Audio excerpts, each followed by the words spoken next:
When you have a child with out of control behaviour, it's really hard not to let it affect how you feel about everything, including how you feel about yourself, particularly if that behaviour is very extreme. It's really hard not to take it personally and blame yourself. Other people really don't help either. There's something about a child's poor behaviour that brings out the worst in other people, who seem to want to queue around the block proudly wearing their biggest pair of judgy pants, just for a chance to tell you what a rubbish parent you really are.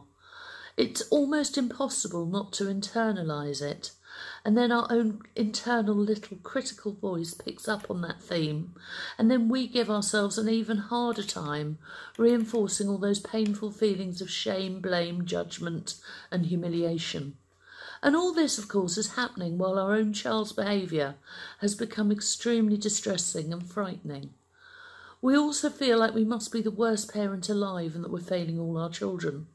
All that negativity can then somehow focus on the child with the difficult behaviour too, and we really can start believing that they absolutely hate us, or that they aren't actually nice people, or we can even start to feel that we dislike them or hate them or resent them too. We feel broken and crushed, lost and alone, at exactly the time our child needs us to be the very, very best version of ourselves that we possibly can be, so that we can lead them by the hand and away from their violent behaviour. I know all of this because I was there once too.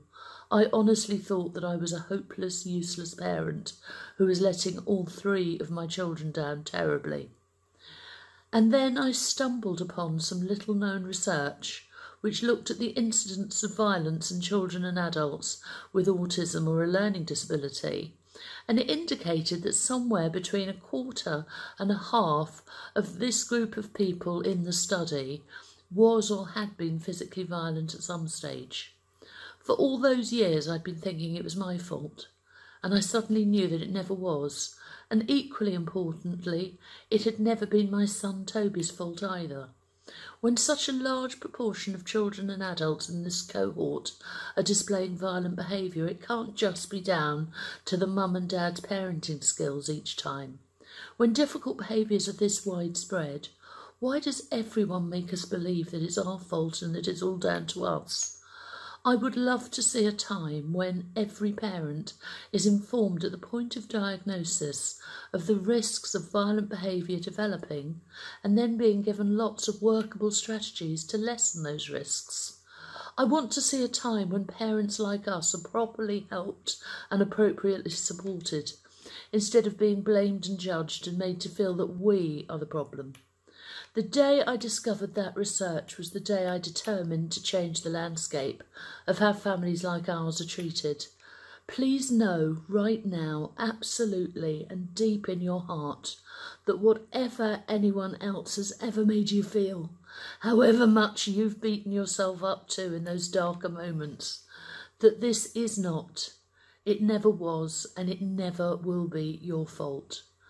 And it's not your child's fault either. Please, please say after me, loudly and proudly, this is not my fault. Say it again and again until you really feel you mean it and that you believe it, because I absolutely promise you this isn't your fault, and thinking that it is will keep you in a very dark place where it's going to be even harder to give your child the sort of help that they really need from you right now. It's not your fault, okay? Thank you. See you soon. Bye-bye.